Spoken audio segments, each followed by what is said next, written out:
I have shared with you in the group an article by Mukul Sharma.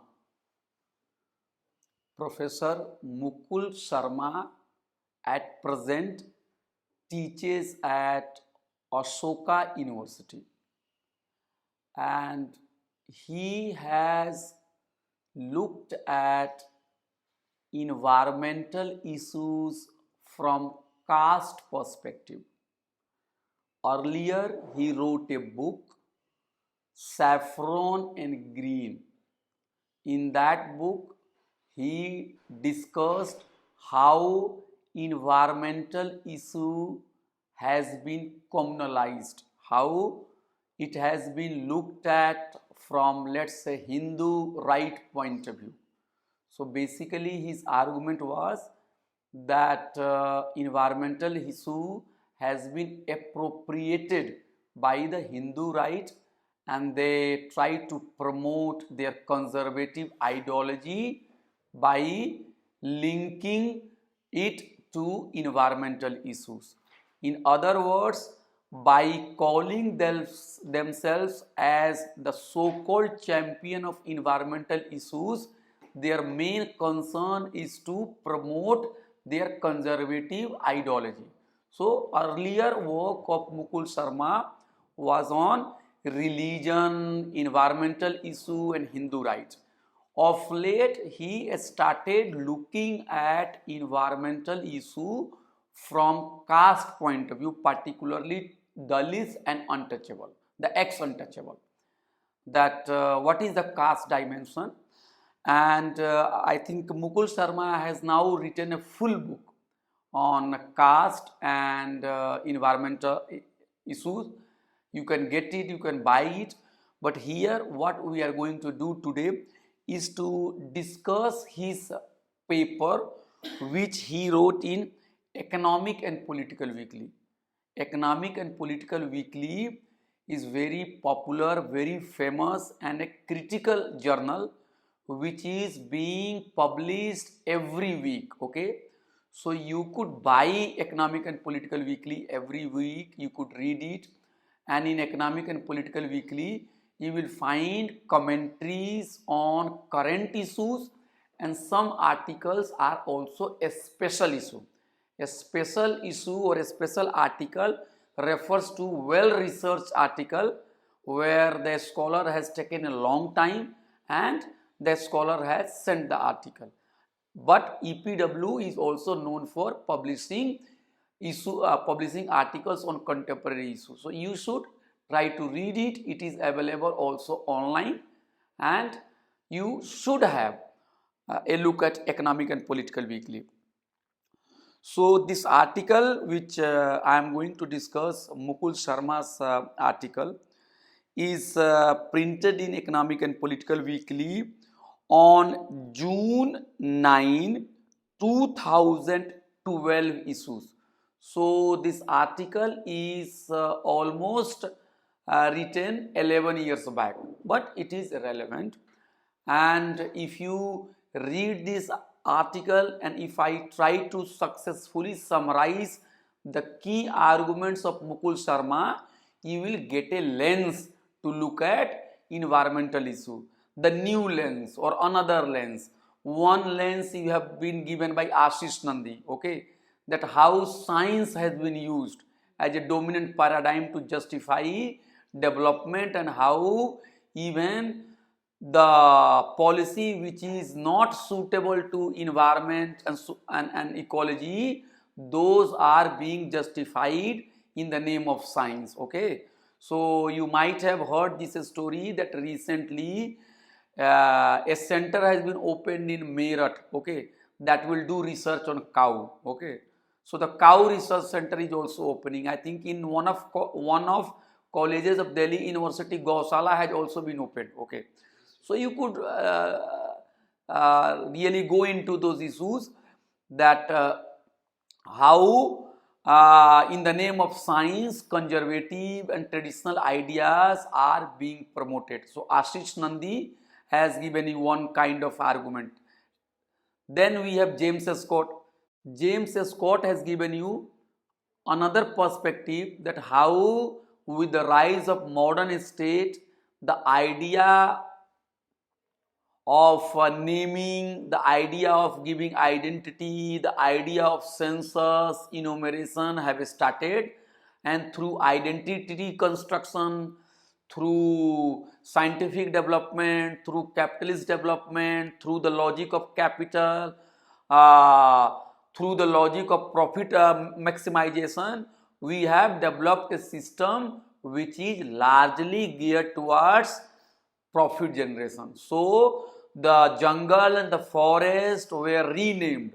Those things which were useful for capital and for profit maximization, they were called timber, and those which were not useful as far as money making is concerned, they were demonized as weed.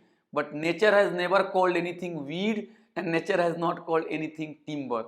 So we have got another perspective from James Scott. And we have also, in the last class, we have studied Adivasi community, that how Adivasi community should be studied properly, because their livelihood is largely dependent on natural resources, on forest, and the survival of ecology and the survival of Adivasi life and the survival of humanity are all interlinked. We cannot destroy environment, you cannot displace Adivasi, and then you cannot think that you will live at peace. Our life will also be destroyed. Now today we will be talking about another important perspective, which is caste and environmentalism. So what is the first argument, the important thing which Mukul Sharma is saying? His first argument is that in environmental discourse, caste question is missing. What he is saying? In environmental discourse, in environmental politics, in environmental studies, caste issue is missing. So one point, caste is missing. So he argues that in environmental issues, while Dalits have often participated in significant numbers in the various environmental movements, they have been as a category largely missing in most studies, because they are usually merged in the general definition of poor, marginal, vulnerable, displaced, environmental refugees and migrants. So he has called it environmental blindness.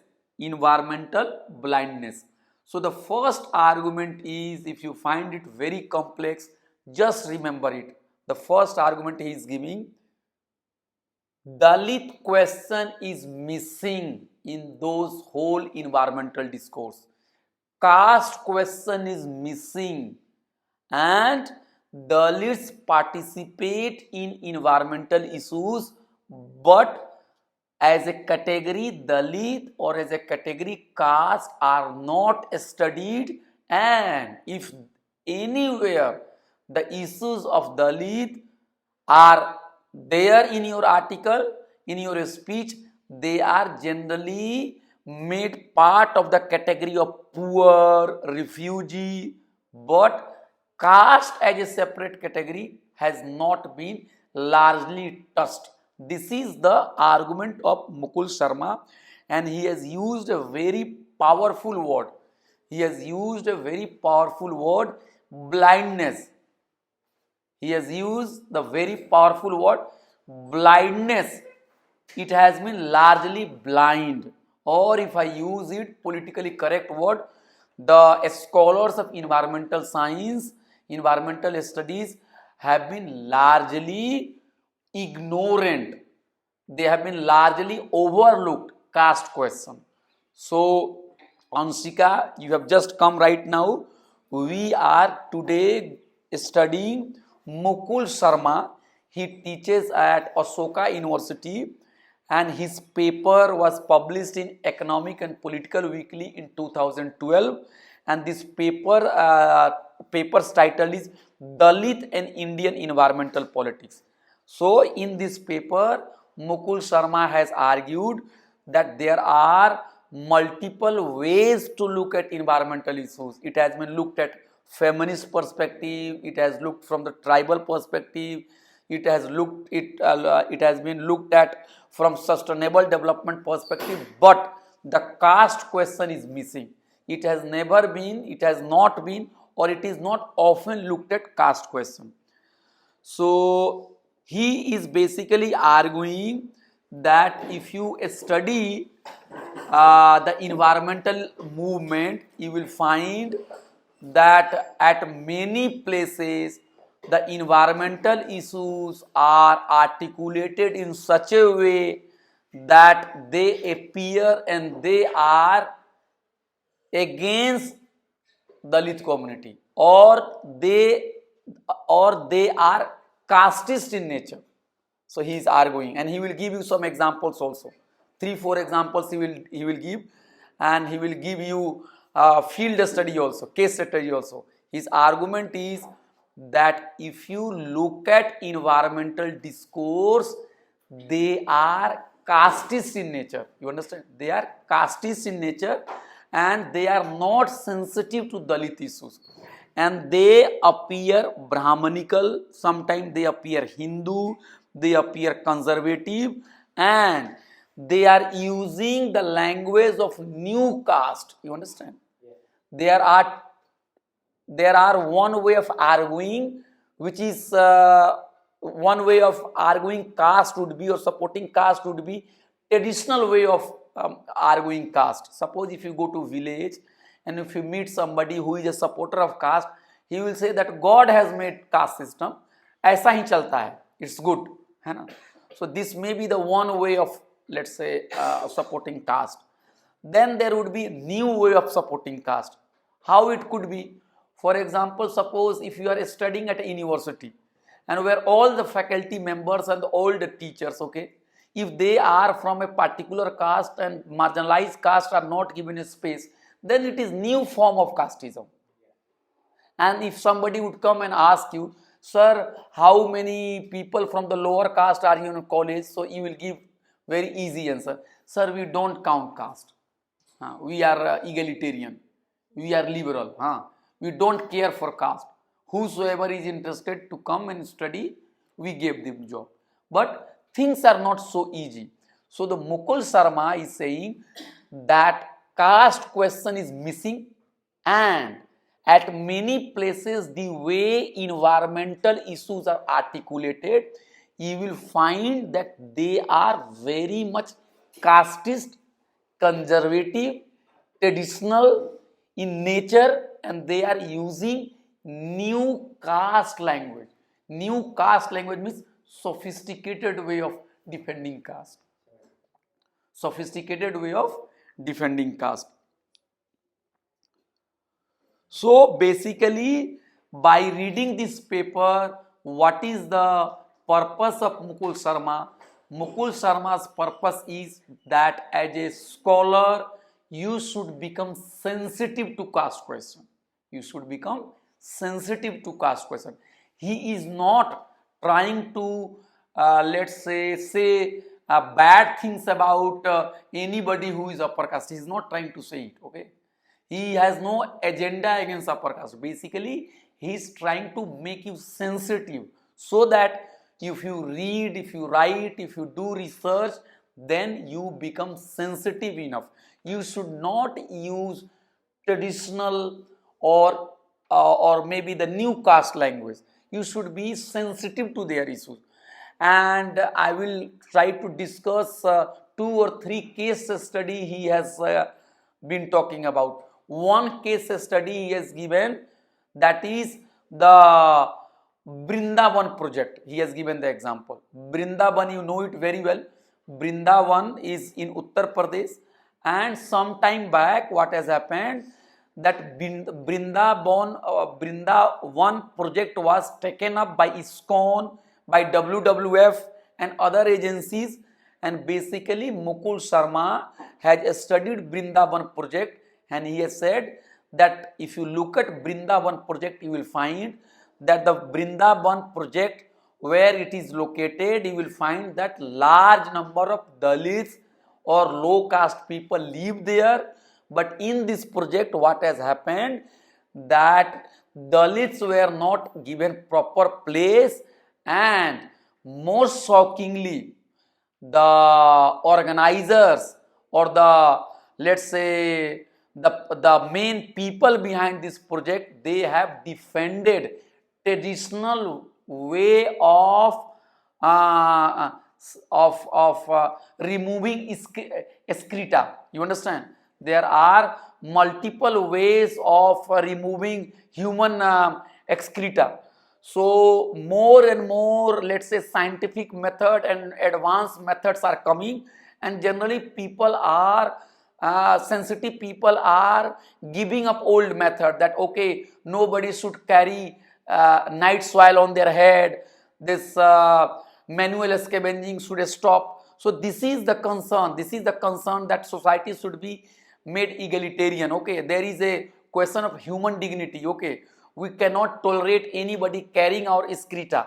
But what has happened, Mukul Sharma has shown that while the ISKCON project was big, okay, it has spent a lot of money, on beautification, but the organizers defended that the sanitation method should be kept traditional because it has got sanctity from religion. So the argument which Mukul Sharma is giving, look at this irony, that in the name of environmental conservation, protection of environment, you have taken up a project which is called Brindaban project. You have spent a lot of money. It has been, let's say, praised a lot, but the net result is that it is trying to strengthen the conservative ideology, and it is not ready to implement modern methodology of removing human excreta and treating untouchables as equal and as a dignified human being. So you have to also keep in mind that in posh area, if you go there, or residential welfare association, if you go there, you will find that houses are wonderful, sanitation is maintained, but you will also see that people are educated in that society, but they are not sensitive about caste also. You understand? So this is the irony, that we have become developed, we have become advanced, we are using all kinds of technology, but when it comes to treating our human being equal, giving dignity to them, then we fear, we withdraw, we protect our conservative and reactionary ideologies. This is what he's trying to say. And yes, This will become one of the narratives that the elite want the poor to remain poor so that they can keep on serving them. Is it the ideology goes back? this may be one ideology, but sometimes what happens, that people are not sensitive enough. I will give you one example. We all are born in a particular caste. Go and talk to your parents, and if not your parents, your let's say your relatives, they are all proud of their caste identity. Somebody is proud because he is a warrior, his community has been warrior. Somebody is proud because his family has been priestly class, knowledgeable class. Somebody is very proud because they have control all wealth. Okay, so we are all like that. Okay, and see today that intercaste marriage is so difficult. Okay, so difficult. I am not saying that you must necessarily marry in another caste. You marry whomsoever you like. But why somebody who falls in love with person from another caste is stopped, or even let's say targeted by the society? Okay, if suppose if you come from, let's say, caste A, and you happen to like somebody from caste A, then it's okay. But if you like somebody from caste B, then why every society, everybody, I think, or becomes enemy of yours? Okay, जमाना ही हो जाता है आपका दो दुश्मन हो जाता है। तो ये चीजें हैं, the point which I am trying to say, it is ingrained. I am telling you it is easy to give up dhoti and wear jeans. It is easy to give up, let's say, sari and wear western coat and western dresses, but it's very difficult to remove our conservative ideology. It's very difficult. You have to be very brave enough, है ना? So we are also driven by our conservative religious ideology also. You support it or you don't support it, but somehow it is there in your heart. And what happens that at liberal institute, many people believe that when we are talking about casteism or caste questions in environmental issues, we are bringing caste here. We are not bringing caste here. By talking about caste issues or by talking about communal issue, we are making ourselves sensitive. Nobody is saying that she is great and you are not great. By teaching this paper, I am not trying to say that I am great and I am egalitarian. We should learn together. We should be sensitive enough. And if you get some examples here, which Mukul Sharma is giving from his own, let's say, case study, you will get to know, you will be able to understand that how reactionary those organizations and those environmental movement is there. That is why Mukul Sharma's first book was Saffron and Green. So the title of the book was Saffron and Green. You could understand the green politics has been appropriated by the forces of saffron. Who are saffron? Conservative Hindu right. They have appropriated it. Okay. You take the example of, let's say, cow products. Okay. Urine and let's say gobar, dung, cow dung. Okay. And I am not sure that whatever they are making claim, they are scientifically valid. Okay. Much of the claim, okay, much of the claim which is being made, I don't know that it is scientifically valid. So the point is that your disciplined environment has been hijacked by them. Okay, this is what he is trying to say, that you are expert, but to promote their conservative ideology. Okay, so pseudoscience. See, I'll give you another example. Suppose you belong to caste A and you want to marry somebody from caste C, then they will not say very directly that okay, you should marry always in your caste, why are you marrying in another caste? Then what will happen? Then the chori will be caught. Okay, they will be caught red-handed that they are not let's say egalitarian. So what they will say? They will say, see, there has been a study that if a person belonging to caste A marries in caste C, I think they have less chances of having very bright and very beautiful child. So there has been a new paper in, let's say, in magazine called Nature and Environment and Society and People, which has come up. And you know that in my area, people early in the morning, they worship a particular god, and while worshipping that god, from the north side a particular ray comes, and that ray helps in stimulating your mind, and then you become very brilliant. You understand? You do all kinds of fasting. You do fasting. I respect your religious sentiment, but then the justification will come. Okay, if you fast, then you know all your stomach will be clean. You will be like this. So the point is, the kind of statements which you are making, are they valid? They are not valid, because you understand, you know science more than I know, that to establish something you have to show cause and effect relationship, and you have to study it for a long time. It has to be approved by multiple agencies, then you can say it that it is right, it is true, and then the side effect will also be studied.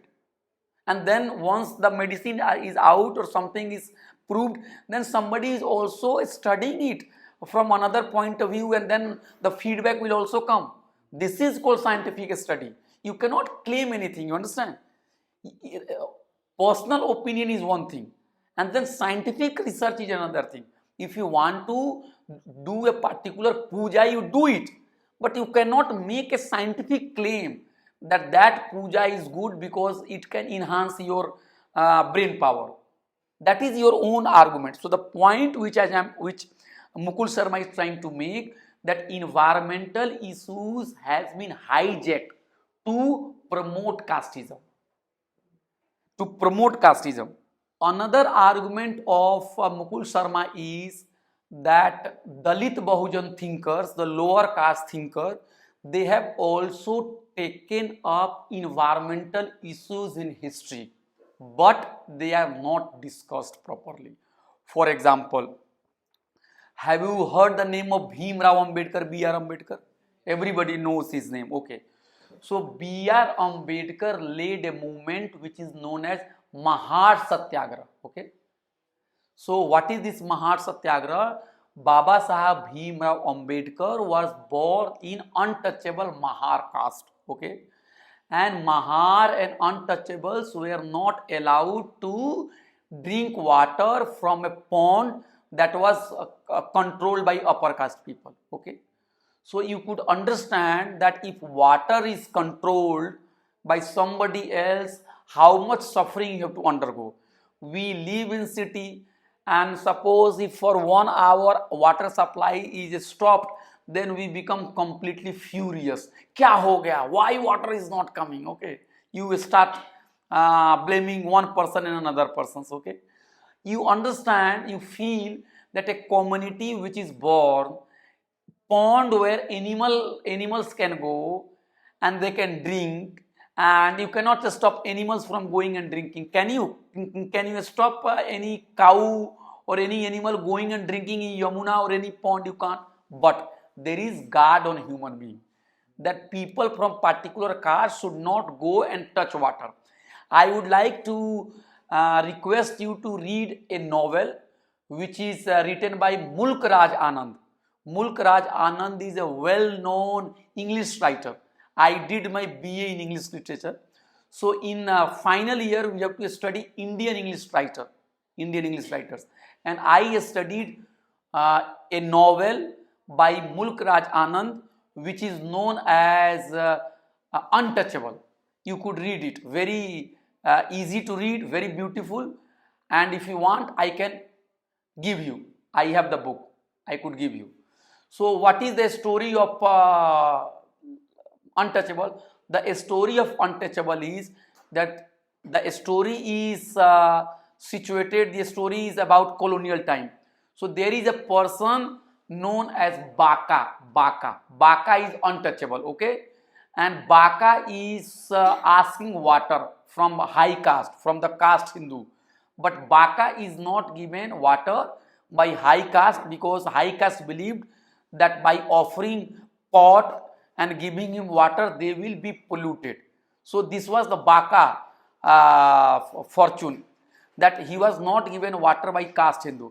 But at night, I think the sister of Baka, or maybe the relative of Baka, who is a woman, that woman at night, when the caste Hindu was able to touch her, was able to find her, she was attacked. Okay, she was attacked, and she was attacked physically. You understand? Her modesty was attacked by high caste people. So look at the irony, that if Baka as a man, as a boy, if he is thirsty, if he is going and asking, "Oh sir, give me water, I am hungry, give me water," he said, no, go away, you can pollute our house, go away. But the daughter, or maybe sister of Baka, or any women from untouchable community, if you find at night, you can go and you can attack her. You can molest her, okay, or you can try to molest her, and at that time, your untouchability will not come to save that lady. You understand?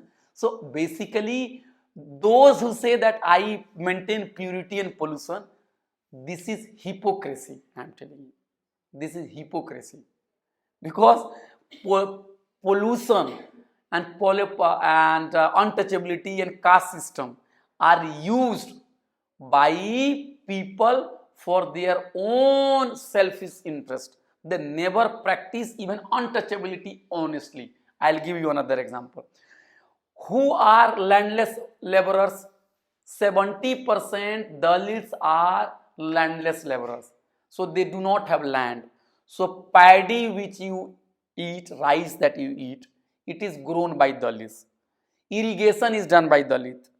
In the factory, Dalits are working. In a hotel, A large number of people who are cleaning utensils, they are Dalit. So all labor is being performed by Dalits, and once that food is made, once that grain is ready, and the time the grain reaches your house, then the grain becomes pure, and the person who has produced it has become impure. So you could understand that even scientifically, I don't think that anybody in India, this is my hypothesis, I don't know whether you agree with you or not, nobody practices caste system in true spirit. They practices caste system only when it suits them. At conveniently, okay, because there is a law in our constitution that untouchability is a crime. So in train they have no problem if they sit somebody with, let's, untouchable, they would not ask anybody, because they know that if suppose the person who is sitting with you, he has also purchased a ticket and he comes from the, let's say, lower caste, and if you make a complaint that why he is sitting here, he will go to jail, because untouchability is strictly prohibited in our constitution. Our constitution has given fundamental right. Fundamental right means all people are equal. Liberty, equality, fraternity, religious freedom are given to everybody. One man, one vote. Everybody has got one vote power. Okay. So you will be arrested. So in train they will not make any case. But if there is any festival, and if you have to invite somebody from outside, what will happen, that you will be given advice by your parents that at least for puja, don't bring anybody from outside, because we are doing some big puja. Okay. So this is what we should become sensitive towards it. People say that casteism is over. Casteism is not over. Casteism, sometimes what happens, that it gets articulated in a different language. So you have to keep in mind there are two things: form and substance. Form and substance. For example, let's say 100 years back, women were abused in a particular language. Today they are also abused. It may not appear very crude. So in form, the language of abuse is changed, but in substance, it is the same. Still men are anti-women. The language will be very different. In metro, the language will be very different. Okay. In village, it will be different. So the form may be changing with changing time, and form will change, because the kind of cloth your parents put on would be very different from what you are wearing right now. Okay. But there is a hierarchy maintained in cloth also, that poor people will have this kind of dress. Okay. Rich people will have certain dress. So as far as substance of dress is concerned, that we have to maintain hierarchy. Acha kapda, okay na, very attractive and costly attire, and poor man's attire, that is maintained. Form may be changing.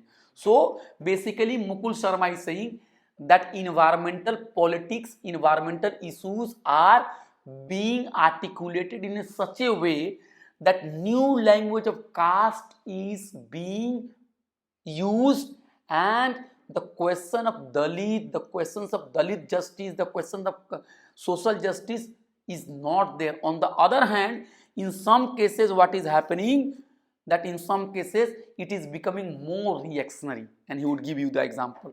So in this paper, Mukul Sharma has said three things that you have to keep in mind. He has basically highlighted blindness of environmental insights. In other words, the first job Mukul Sharma has done in this paper is very simple. He has shown that how the scholars of environmental science have ignored the caste question. This is his first job. This is his first labor. This is his first work in this paper, that environmental scientists have ignored caste question. The second point he has done, that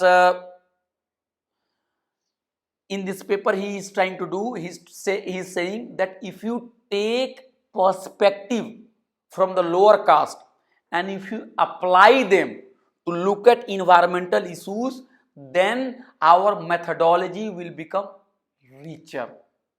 we will be in a better position to save environment. Our environmental movement will be more egalitarian. So while he has said that the caste issue, the caste question is missing, he has shown that how environmental politics has been casteist in nature at many places.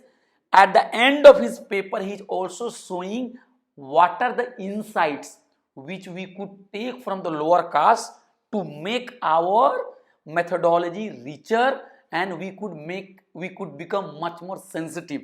I have given you the example of Mahar Satyagraha of Baba Sahib Ambedkar, and then I deviated.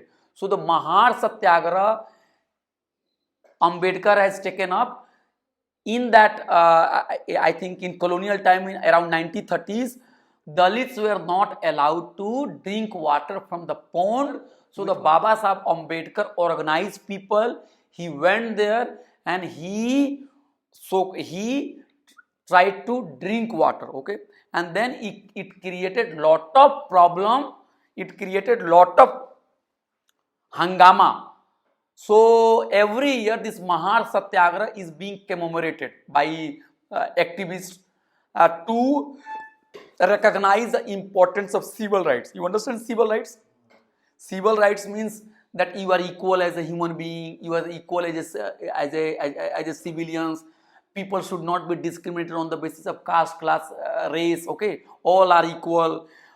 You should be given democratic rights. So civil rights. Though Ambedkar Mahar Satyagraha is a big symbol, is a big movement to uphold civil rights. So Ambedkar is missing in environmental studies basically. And even you have heard the name of Jyotiba Phule. Jyotiba Phule was born in Maharashtra, in modern day Maharashtra. He was from Pune, okay, and he belonged to 19th century Maharashtra, and he was predecessor of Baba Sahib Ambedkar. Baba Sahib Ambedkar was born later than Phule, and Baba Sahib Ambedkar has called Phule, Jyotiba Phule, as his guru. And Jyotiba Phule's death anniversary was on November 28, 2 or 3 days back. So Jyotiba Phule is great. You know why he is great? Because he launched a movement against caste system, and his wife Savitri Bai Phule opened first school, perhaps the first school for women. So for the contribution, their contribution is in the field of women's education. And at that time the widow were mistreated by the caste society. So Jyotiba Phule and her wife Savitri Bai Phule, they gave education to women and also widow women. And there is a story that there was a Brahmin widow and she became pregnant later, and after that society started haunting her like anything, because they thought that she has brought disgrace to society. But that Brahmin widow was looked after by Phule, and that lady gave birth. So in the field of education, in the field of women education, in the field of, let's say, widow rights, Jyotiba Phule and her wife Savitri Bai Phule, they have worked great things. They have worked great things. That is why a large number of Dalit scholars are saying that Teachers' Day should not be celebrated on 5th of August, 5th of September, on the birth anniversary of Radha Krishnan, but it should be celebrated on the birth anniversary of Savitri Bai Phule on 3rd January. So Dalit and Bahujans and lower caste, they celebrate Teachers' Day, unofficial Teachers' Day, on the birth anniversary of Savitri Bai Phule. So Savitri Bai Phule also wrote poetry. She said that education is very important for women. She has said education is jewelry for women. शिक्षा ही स्त्रियों का गहना है. She has said that the jewelry for women is education, and you are a girl, you are a woman, if today you are able to sit and study and do your MSc, you must pay tribute to Savitribai Phule and Jyotiba Phule, because when they opened their school for women, they were attacked by caste society, and they were targeted, and they were said, what are you doing, why are you doing education for them? And you know, in colonial time, people were against women's education. Most of the people were against women education, and some of them have argued that if women are educated, they will write love letter to their friends. Okay, so it is better not to educate them. Otherwise, they will write love letters to their lover and beloved. Today, you are laughing. Today, it is happening. Many people are not giving mobile phone to their wife. Yes. So yes, we So form has got changed, but substance is the same. Or another case, that they will check your mobile phone. Okay, they will take any bahana, they will take any pretext, and they will take your mobile phone, and they will go and see your WhatsApp messages. So the point I am trying to say, that if you are today studying, we must pay tribute to Savitribai Phule and Jyotiba Phule. So Mukul Sharma is saying that Jyotiba Phule has to say a lot on peasants. He has to say a lot on, let's say, environmental issues. So the point is that we are missing Dalit intellectuals, lower caste intellectuals. They must be brought in environmentalism. This is his point. He is not saying that you should not read other scholars. The point is that it is very fashionable to read scholars who are printed in English, but we are not reading Dalits and Bahujan intellectuals. And when I am saying Dalit and Bahujan intellectuals, I do not mean to say that we should not read Western scholars. The point is also read them as well. Also look at from caste question. Now we are left with only two parts. Now in the next part, I will be quoting, or I will be giving some examples, so that you feel satisfied that okay, casteism is being practiced in, let's say, in this environmental movement. So what has happened on page number 47, Kailash Malhotra is an anthropologist.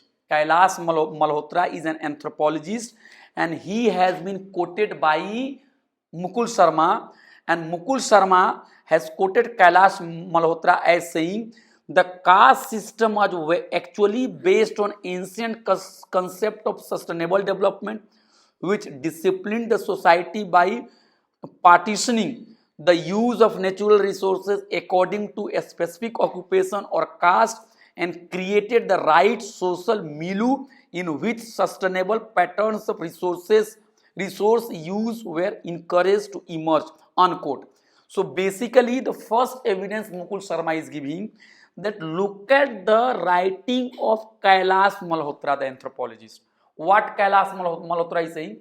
Kailash Malhotra is saying that environment can be protected by maintaining caste system, because caste system is here in India since ancient time, and caste system ensures that natural resources are distributed as per caste, and when it is divided on caste line, then what will happen, that there will not be competition for resources.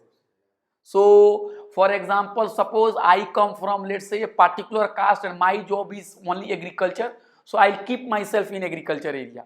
Suppose you are carpenter, so you will keep yourself within carpentry. If somebody is, let's say, doing a cleaning, so he will keep himself in sanitation area. So the basically you understand that Kailash Malhotra has used the concept of sustainable development, and he is using environmental science to justify caste system. He could have said caste system is good, but he is not saying caste system is good. He is saying caste system is good because it is good for environment. one of the narratives. Yes. So basically what has happened, that casteist people are appropriating your language and selling it, not for environment, but for the caste system. This is what he is trying to say.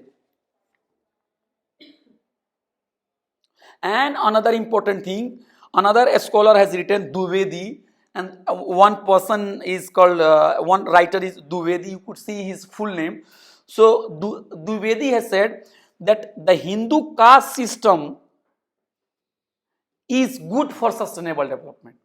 So see the irony. Sustainable development has come from this social movements, and it has come from the UN. Am I right? Yes, sir. But now how could sustainable development come from the Hindu caste system? Of suppose one might argue that feminism has come from the Hindu caste system. Karl Marx has given idea about Marxism. Tomorrow somebody will say that Marxism has come from some rishi. How it could be possible? You understand? So if some scientific research has done today, how could you say that it is there in Hindu religion or for any other religion? For even Islam and Christianity. If today this bottle is made, okay, how could you say that this bottle was made because this model, this formula was there in the book which was written 2000 years back? But people believe it, I am telling you. They are successful.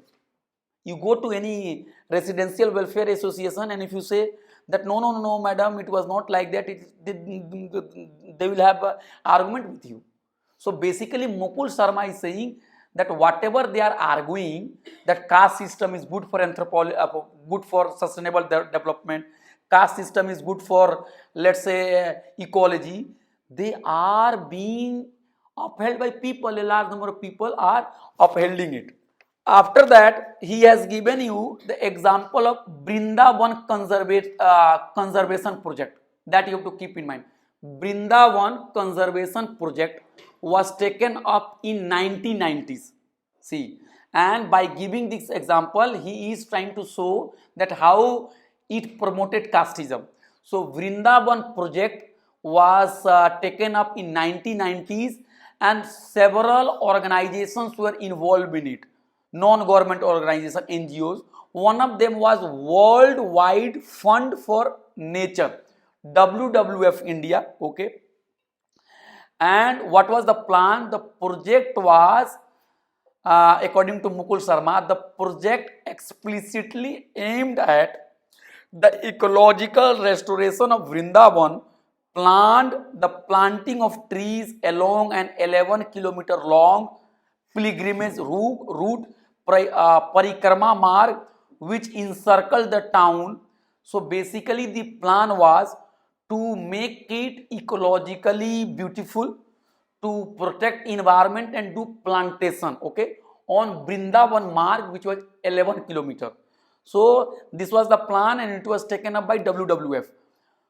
And then Mukul Sharma is saying the project grew in its scope and included not only plantation but also nature clubs, community awareness, education, citizens actions, river watch, protection of sacred groups, environmental rallies, Ras Leela, environmental dramas, exhibition, video shows and player lectures. So basically Mukul Sharma is saying that when that project was launched, Vrindavan Conservation Project, that project was 11 kilometer long, and plants were planted, okay. So around 11 kilometer long route, and with these plants many other things also come, prayers also come, drama, Ras Leela, these all things were there. So basically by looking at those whole things, he is saying that it was very much anti-Dalit in nature. How it was that? He said that the movement has caste biases. The Brindavan project had caste biases, and the Brindavan project did not have proper sewage system, okay. So Brindavan project had no proper sewage system. It had inadequate sewer system, and earlier the system was used was traditional sewage system, okay. But after 1996 70s, the traditional latrine method was given up, okay, and new sewage system was taken up. The new sewage system was embraced, But look at the shocking element. There is a person called Rancher Prime. If I am able to pronounce his name, Ranchor, Rancher Prime. Rancher Prime was associated with Vrindavan project. He was the main brain, one of the main brains behind Vrindavan project, and he was also member of ISKCON. The person was Rancher Prime, and Rancher Prime had said that traditional method of sewage system is good. Look at. So you will find that while everything is very modern, but the sewage system will remain very traditional. And what is his argument? And let me quote here Mukul Sharma. Rancher Prime, who was one of the main brains behind the Vrindavan project and is also a member of ISKCON, argued that the traditional method of waste disposal should return. He was basically saying we should go for traditional system. In support, he invoked the Manu Smriti as offering venerable injunction on ancient and time-tested technology of waste disposal. Prime also identified meat eating as a serious ecological problem and asked for its prohibition, accusing those who were involved in it as murderers who were bound to suffer karmic consequences. So the point basically the ISKCON member is saying that let's go for traditional method of sewage system. Then people would say, why?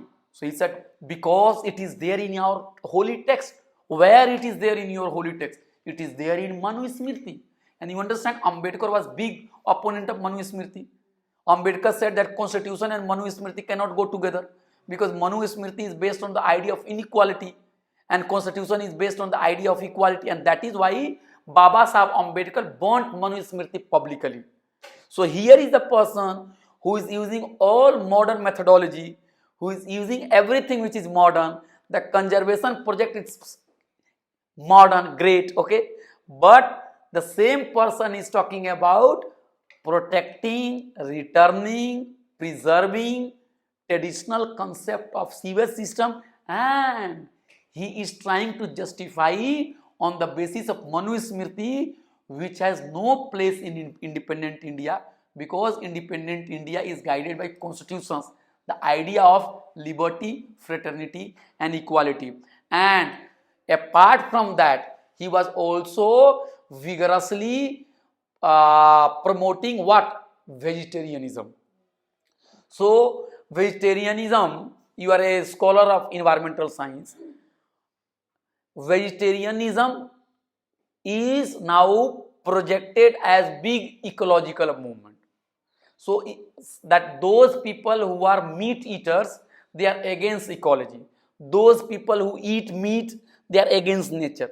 That kind of propaganda is there, and I have seen in city also that there would be many posters where let's say a goat and maybe chicken will be seen, dead chicken will be seen, and then something will be right, what is my crime that somebody has killed me, something like that. It is a very powerful image which is being projected. So vegetarianism is being projected aggressively as if that by becoming vegetarianism you can protect only nature. But the other point of view is that protein is found in non-veg materials, okay. Rich people can afford to buy it, let's say paneer and ghee, but poor people cannot buy it. And if you promote vegetarianism and if you condemn non-vegetarianism, then what will happen? That you are denying people the right to food. For example, milk is not accessible by everybody, but people generally eat non-veg stuff because it is a question of their survival. So what Mukul Sharma is trying to say, look at the project of ISKCON. ISKCON has been taken out for environmental issues, okay. ISKCON has used all modern methodology. Then what ISKCON has said, but let's have traditional sewage system. Why traditional sewage system? Because it is good. Why it is good? Because it has been coming since ancient time. How it has been coming since ancient time? Because it is justified by Manu Smriti. Can Manu Smriti be justified? Yes, it can be justified. But what about constitution? These are all paradox. This has nothing to do with environmental movement. And then there is also a strong lobby which has captured environmental movement, which is talking about vegetarianism. But if vegetarianism is practiced, what about the tribal people? What about Adivasi people? What about Northeast? You know, in India, the people who are non-vegetarian are more than people who are vegetarian. And apart from some states, Rajasthan, Haryana, Punjab, okay, where vegetarian people are in good number, apart from these 2-3 states, and I am not saying that people are not there who are eating vegetarian or non-veg stuff in Rajasthan, they are there, but vegetarian people are in high ratio in Rajasthan, in Haryana, in Punjab, okay. So if you leave these 3 and 4 states, and if you go to, let's say, Bihar, then Jharkhand, West Bengal, Assam, Northeast, Kerala, Tamil Nadu, Andhra Pradesh, then which is the bigger reality? You understand? So the point which I am trying to argue through Mukul Sharma is that environmental issue has been derailed. It has gone somewhere else. It is being used to promote casteism, to promote, let's say, vegetarianism, which is not scientifically valid. And by giving the Brindaban project, he is trying to say that that project was very much anti-Dalit. It has caste biases. And Mukul Sharma has also interviewed some Dalit residents of that area. And he has, by quoting them, he was quoting the Dalit people there, and those people have argued that in those projects they were completely excluded, despite the fact that they have been part of that society, but when the project was taken up, they were not given sufficient space. So there is one person, his name is Charan Das Jatau. Charan Das Jatau is from Brindavan, and he has been quoted by Mukul Sharma, and he has said, Braj Bhumi is for the Brahmins, neither forest destructions nor pollution, but 3 Brahmins, Babajis and Bandars are the real culprit for the problems of the Brindavan.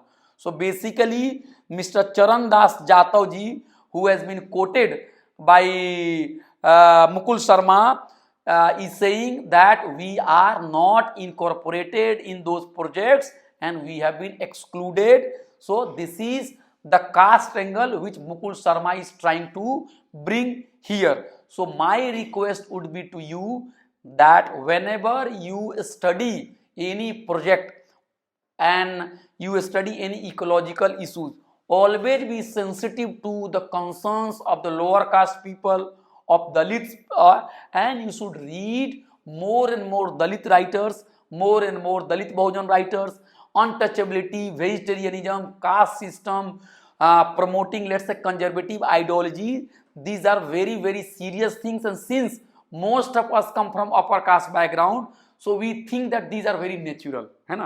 Suppose I come from a family which is vegetarian, so I feel that vegetarianism is natural, and those who are eating meat, they are unnatural. Okay, they are somebody who has got deviated, but this is not like that. India is another name of diversity. The second case example which he has given, let me now briefly sum up, has given the example of Anna Hazare. So Anna Hazare, you have already known him. Anna Hazare was the person who led the movement India against corruption in 2012 and 13. He sat on dharna, okay, in Ramlila Maidan, and in Ramlila Maidan a large number of people joined him. So he is very influential person. So I have also discussed this gentleman Anna Hazare ji in our previous class, that he was in army and later he did some community development in his area, that is called Ralegan Siddhi, in that area, and he was also given some award by the government also, because he did some what should I say, he restored the groundwater. Okay, he worked in the field of water. But Mukul Sharma has done some studies, and Mukul Sharma has said that if you look at even Anna Hazare's movement, you will find that the language which Anna Hazare has used was basically based on caste system. And he has said that Anna Hazare has given the statement in his area to Dalits that you are disliked by people because you are dirty and you eat meat. So this is very, let's say, obvious statement given by upper caste people to lower caste, that okay, see, I don't practice caste system, but I don't allow you to come to your house, and I don't allow you to teach on my sit on my chair because you are dirty. Okay, you are dirty, you eat meat. So basically, by giving this example, Mukul Sharma is trying to say that anybody, Anna Hazare or any upper caste person, they try to impose their way of life on lower caste. They try to dominate it. I will give you one example. I stay in Munirka. Okay, Munirka is in front of JNU. So why I stay in Munirka? Because my income is less. If I had more income, okay, then I would have stayed in Basant Kunj. So somebody is dirty and somebody is very clean and somebody has big house and somebody is living in slum. They are not decided by the people themselves, but they are decided by the money which you earn, the salary which is being paid. So it is very easy to call any Dalit, oh, you are dirty, oh, you drink, oh, you eat meat. But who is not drinking? Why rich people drink and they become richer and richer? Why in all areas you will find all KFC and other places, all rich people and McD, they eat all chicken burger and they are all rich, and they are never look polluted. But on the other hand, if lower caste people, if they drink, let's say, dirty man. So the basically lower caste is not dirty because he is drinking. Lower caste is not dirty because he is eating meat. Since you want to discriminate that person, so you use a language. You cannot go and say direct, oh, you are inferior to me, I dislike you, I don't treat you as an equal being. They will not say very direct, in a direct way. So the argument is linked to form and substance. Form is changing, but substance is the same. Tomorrow they will say another thing in classroom. Yeah, Dalit students are given admissions in this university, but they don't study because they get admissions so easily. And governments are giving some scholarship, yeah, and when they get their scholarship, they drink a lot, they party, they buy motorcycle, they buy. And then so basically we use argument. Let's say Bakrid. When Bakrid is being celebrated, the campaign will also be there. Why not vegetarian Bakrid? Why to sacrifice animal? It is happening every year. Next time if Bakrid comes, before 2-3 days, you will see all kinds of campaign on social media. Why Bakrid? Why you are killing animal? What is their harm? Don't kill us. Don't celebrate your festival. But can you go to any big restaurant, big international restaurant, and to say, why are you grilling chicken here? Okay, what is their crime? Will you do it? When Holi, when let's say people celebrate Holi by eating chicken and mutton in Bihar, a large number of people do it. I also come from that area. Can anybody go and tell me don't eat chicken and fish? So the point is that the argument of vegetarianism, the argument of sanitation are now used in such a way that they are used to strengthen caste dominance, and they are used to further marginalize women. I will give you another example. Women are also demonized. If you read literature, let's say literature of previous era, you will find that women are treated as if that any great man is being corrupted by women. You will get all kinds of the story. There is a sage who is doing tapasya and he is always doing study. He never looks at any girl.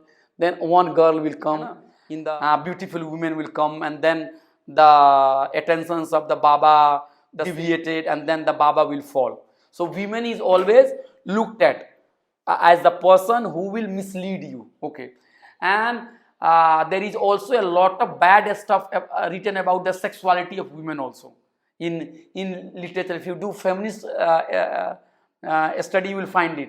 Then there is also a lot of stigma attached with menstruation cycle also. Okay, that oh that women is very dirty, keep them away. And even in my area, I come from Bihar.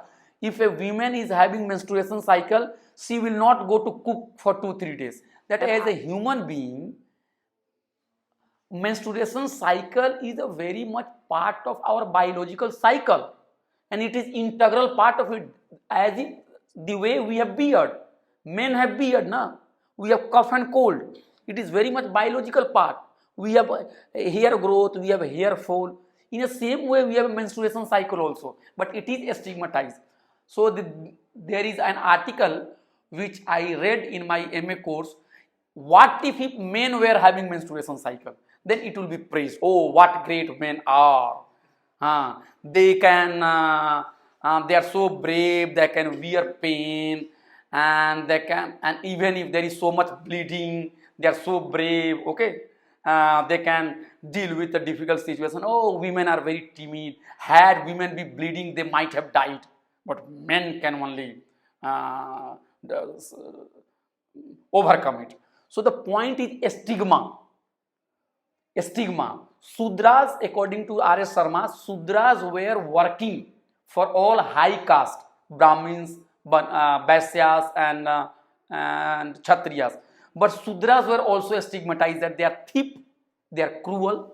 So all those people who are working classes, who are marginalized, they are in fact working. But when any system comes up, the system will exclude them. So the environmental movement is to protect environment, and environment can only be protected, as I have been telling you from the first class. Look at people who are living close to nature, follow their life. Environment cannot be protected by holding MA and PhD degree or MSc degree at any university, and environmental cannot be protected by reading only the books. But we have to live among the people. We have to ask them how to save it. We have to make them equal partner. It may be the case that you have some understanding, maybe technical knowledge you know, but you cannot say that your dadi has no knowledge, or somebody, villagers and Adivasi people have no knowledge. But what is happening, that now the environmental studies has become some kind of profession, where only the rich people, educated people, they are dominating, and rest of the people are excluded. So the point Mukul Sharma is trying to say, that the language of environmental movement has become casteist. There is a caste bias. It is using the language of let's say Manu Dharma. It is using the language of dominant caste. It is vigorously promoting, let's say, vegetarianism, and all kinds of myths are being promoted. So what is the way out? The way out is that we should be sensitive to caste question. We should read the contribution of Dalit Bahujan thinkers in the field of ecology, and here he has mentioned how Ambedkar played important role in water resource management.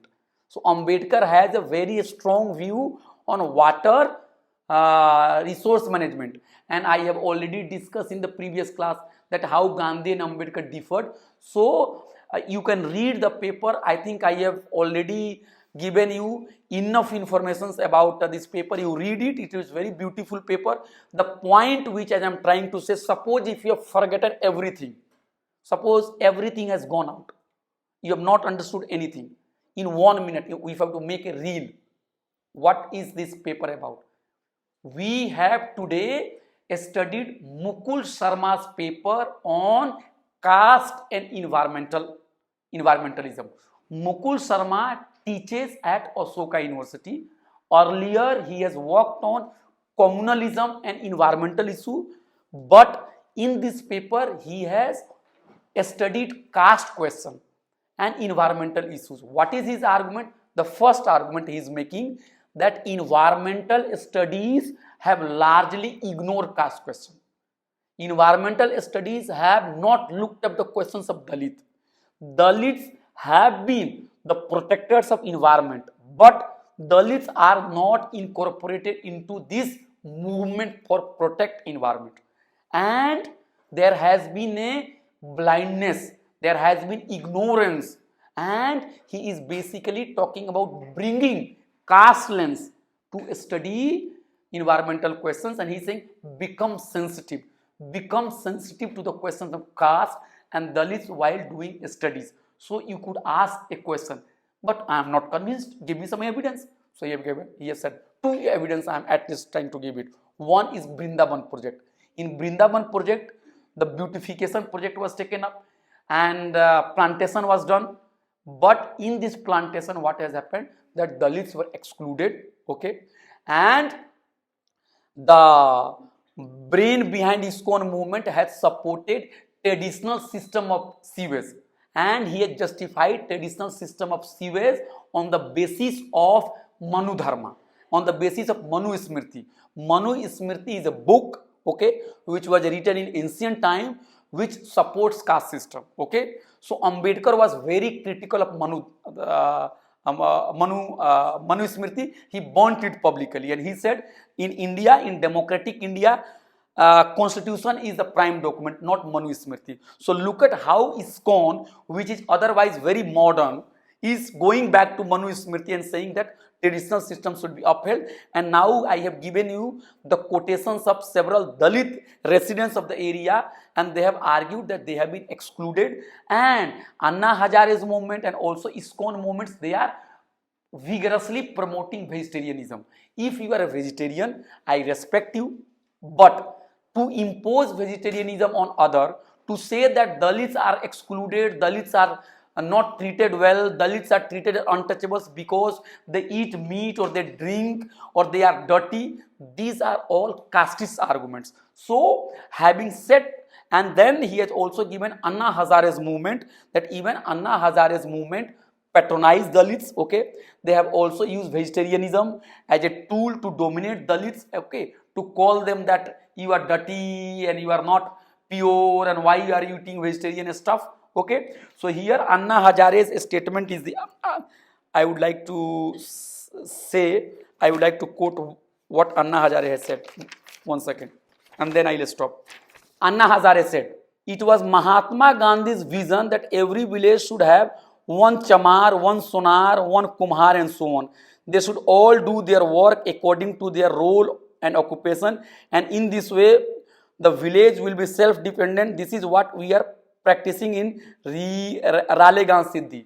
So basically he is talking about that reconstruction of village will be done by protecting, preserving, strengthening the caste system. So by following the caste logic, we will reconstruct the village. So Ambedkar was very critical of division of laborers. You go and ask 10 people who are doing sanitation work, okay, and you will not be surprised to find that out of 6 and 7 people will be coming from Dalit community. So Ambedkar has basically argued that in India there is no division of labor. Had there been division of labor, then sanitation worker might have been Dalits, might have been OBC, might have been upper caste, might have been person from any community. But sanitation workers come from almost particular community. That is why Ambedkar ji has said it is not division of labor, but it is division of laborers.